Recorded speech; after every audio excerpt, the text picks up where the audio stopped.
femme. Du coup, je m'appelle Émilie. J'ai passé le bac l'année dernière ici avec l'aspect SES et géopolitique.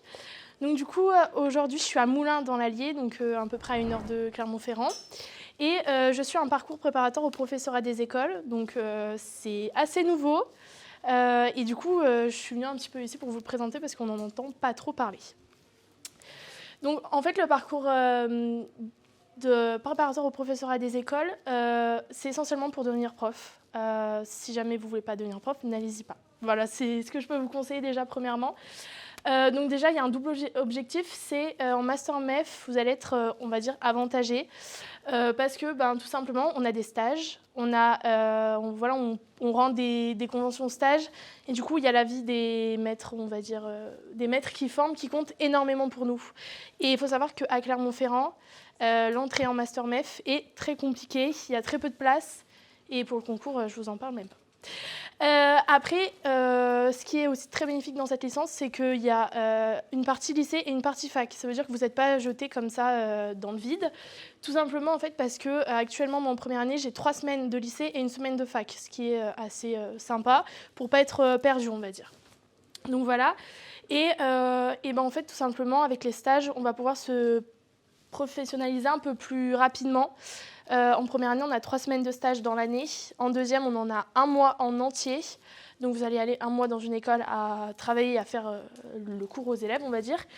Et la troisième année, c'est à l'étranger. Donc on va partir à peu près 1 mois et 1 mois et 1 semaine, mais ils ne sont pas encore sûrs, dans les pays qu'on veut, entre guillemets. Donc c'est quand même un peu classé, vu qu'il y a des aides, il y a des bourses pour y aller, parce que c'est à votre charge. Donc c'est un petit peu compliqué sur ce niveau-là. Donc du coup, comme je vous disais, donc juste ici, vous avez l'université. Donc on est très peu nombreux. Il y a les IUT chimie et il y a les BTS communication. Donc on n'est que 3 filières. Donc on doit être un peu plus de 130, je pense, mais c'est tout en termes d'étudiants à Moulins. Et ensuite, le lycée, donc c'est un des plus grands lycées de la région parce qu'il y a une école nationale du verre. Il n'y en a que 3 en France et du coup, elle est dans notre lycée. Donc il est absolument énorme. Il y a énormément de bâtiments et du coup, on est 2 promos pour l'instant vu qu'on est les 2 seuls à être dans cette promo actuellement. Donc voilà, il y a d'autres sites. Là, je vous parle plus sur le master parce que la licence, il y a pour l'instant à Moulins, sciences de l'éducation. Vous avez à Saint-Étienne avec le parcours maths. Et il me semble qu'il y en a une autre à Nevers qui est accessible, il me semble, cette année. Mais elle n'est pas encore reconnue, on va dire, comme officielle. Donc voilà. Donc du coup, comme je vous disais, la première année, on a 3 semaines de lycée et 1 semaine d'université. Donc ça, c'est notre emploi du temps, on va dire, pour toute l'année. Sachant qu'il va bouger. Cet emploi du temps, il n'est pas du tout définitif. Donc là, tout ce que vous allez voir en vert, c'est les facs. En rose, c'est lycée. Et après, le gris, c'est les vacances. Et le violet, c'est les stages. Donc vous voyez quand même que les stages sont assez proches, mine de rien. Du coup, on va dire que c'est un petit peu compliqué de s'organiser pour être vraiment à fond dans le stage. Sachant que le stage, vous n'allez pas avoir un rapport, on va dire, détaillé à fournir. Donc, qu'est-ce que vous avez fait, pourquoi, etc. Mais vous allez avoir un projet définitif à la fin de l'année qui va être évalué par l'ensemble de vos professeurs. Et en fait, il va falloir dire pourquoi vous avez aimé, qu'est-ce qui vous a plu et détailler une séance que vous avez fait. Donc, c'est un peu compliqué, sachant qu'on n'a pas le retour généralement de nous. Donc, il faut quand même pas mal de recherches et essayer de s'intéresser le plus possible avec les maîtres de stage. Donc la deuxième année, 2 semaines de lycée, 2 semaines de fac. Et la troisième année, 1 semaine de lycée et 3 semaines de fac. Donc c'est vraiment une entrée très progressive dans l'université. Sachant que l'université, vous n'êtes pas lâché comme ça. Enfin, je veux dire, vous avez un responsable de formation et à la fac, chaque semestre, vous changez de prof. Donc là, au premier semestre, il y a un peu des profs, on va dire, référents, qui sont là pour vous et qui vont vous aider à est-ce que vous avez des difficultés à la fac, dans quelle matière, est-ce que vous arrivez à prendre des notes, des choses comme ça. Donc là, c'est notre emploi du temps au lycée. Donc franchement, ça va. Généralement, comme vous pouvez le voir, c'est des cours, on va dire, condensés. Donc, on a souvent par bloc de 2 heures, voire de 3 heures. Comme ici en maths, on n'a que maths le jeudi. Donc, il faut être un peu accroché parce que ça y va. Hein.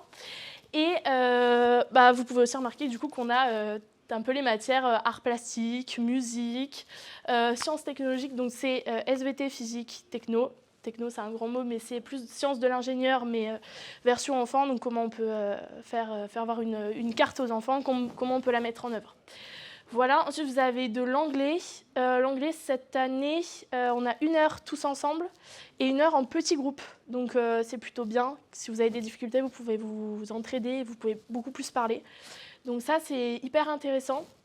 Et ensuite, voilà, géographie, etc. Enfin, les matières du lycée.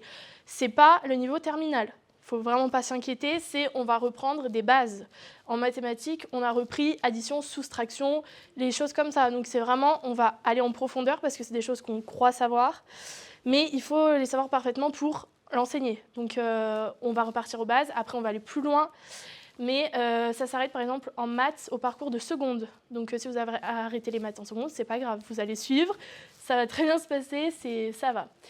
Et là, vous avez une semaine de fac. Alors, les semaines de fac, c'est hyper compliqué, dans le sens où vous avez des cours en distanciel, vous avez des cours en présentiel, vous avez des cours en TD. Donc, en distanciel, généralement, c'est Moodle, c'est une plateforme, c'est un peu comme l'ENT.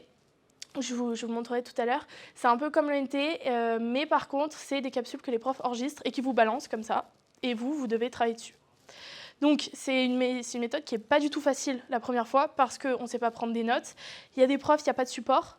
Donc, c'est vraiment tout, on essaie vraiment de trier les informations. Il y en a d'autres, il y a un support. Donc, déjà, c'est un peu plus facile de pouvoir se repérer et savoir le plan.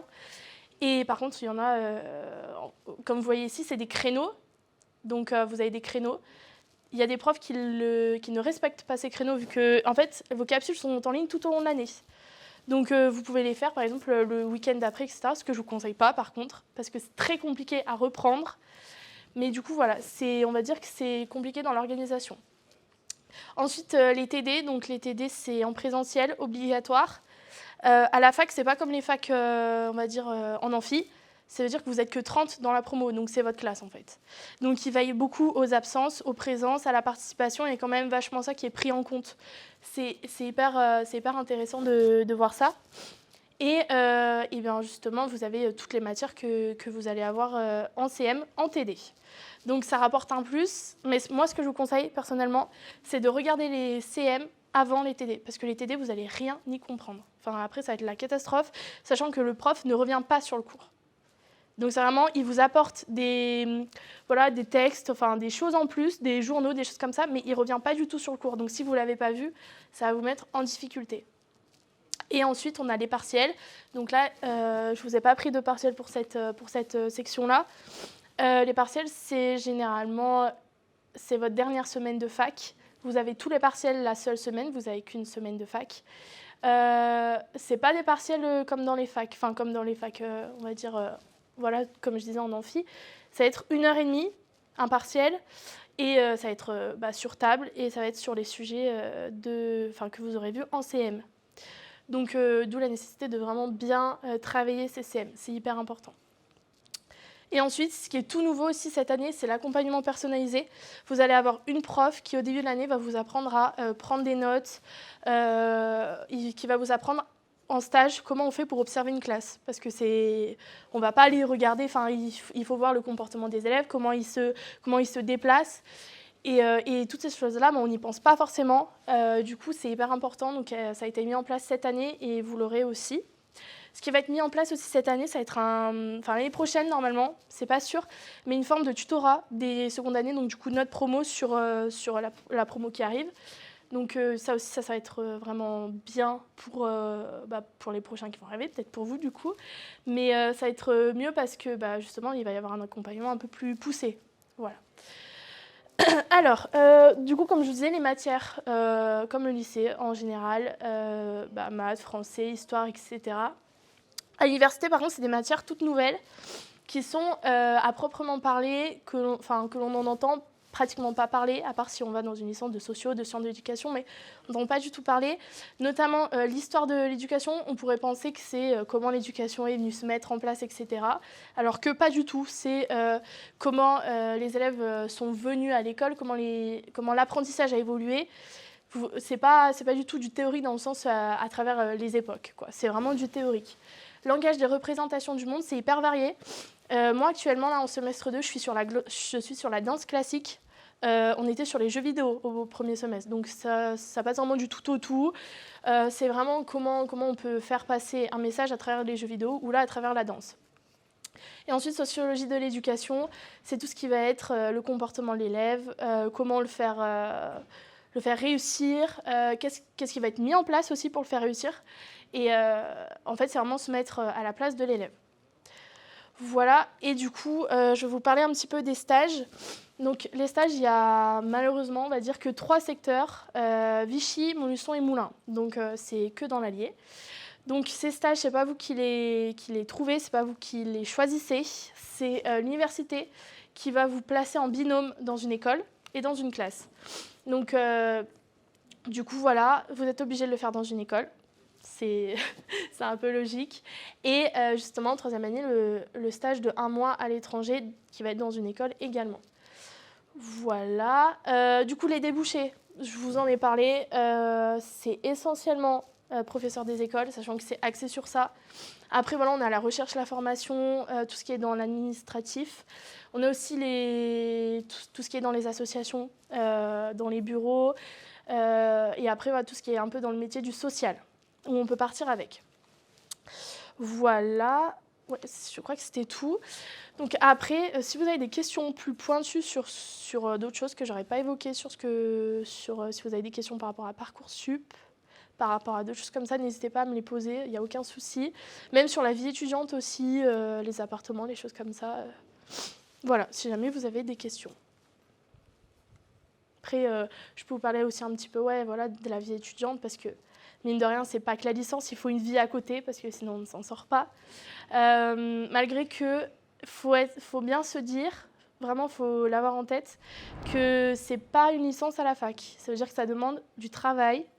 Je dirais pas que c'est une prépa, c'est pas la médecine, mais il faut du travail. Parce que même si on n'est pas dans le système fac directement, il faut des recherches derrière. Il faut se questionner tout le temps sur comment ça se fait et pourquoi. Et du coup, c'est des choses qui ne s'acquièrent pas naturellement. Et du coup, il faut beaucoup y travailler dessus. Après, c'est pas insurmontable non plus. C'est pas. Mais il faut quand même du travail et pas. Voilà, il faut être investi en cours, c'est le plus important. Ce que je peux vous dire aussi sur la formation, c'est que le comportement est très important dans la formation, dans le sens où, là, à la fin du semestre, vous allez avoir un jury d'examen. Donc, en gros, ils vont vous prendre toutes vos matières, toutes vos unités d'enseignement. Donc, une unité d'enseignement, en fait, c'est en fait une unité, ils appellent ça une unité avec différentes matières dedans. Donc, par exemple, on a une unité d'enseignement, les fondamentaux, où c'est français, maths. Donc, en fait, ils vont regrouper vos 2 moyennes et ça va faire la moyenne de l'UE. Et en fait, il y a tout ce qu'on pense. Ça veut dire qu'en tout, au premier semestre, j'avais 4 UE. Par exemple, si j'en ratais une, et que si j'arrêtais à 8 et qu'à un autre UE, j'avais 12, elle se compensait. Donc ça veut dire que j'avais mon UE. Donc tout se compense, donc il ne faut pas du tout vous faire de soucis si vous n'arrivez pas à quelque chose. Si vous tapez des mauvaises notes, ce n'est pas grave, tout se compense. Et les 2 semestres se compensent aussi. Donc si vous ratez votre premier, vous pouvez très bien réussir le deuxième et avoir votre année. Donc pour ça, il faut vraiment être assuré. Mais le comportement, c'est hyper important parce que cette année, on a des soucis dans notre classe de comportement. Et il faut savoir qu'on est très suivi, la formation est très suivie. On a eu des députés qui sont venus, qui sont un peu venus nous zioter, regarder ce qu'on faisait. Et du coup, vu que c'est tout nouveau et qu'ils veulent en mettre un petit peu de partout, et ils veulent que la formation marche. Et du coup, on est sans cesse un petit peu regarder sur un peu tout ce qu'on fait. Donc le but quand même, c'est d'arriver au concours. Et malheureusement, il y a des fois, ça marche pas, c'est pas grave. Mais on est quand même très, très, très bien accompagné par des professeurs, donc c'est le plus important.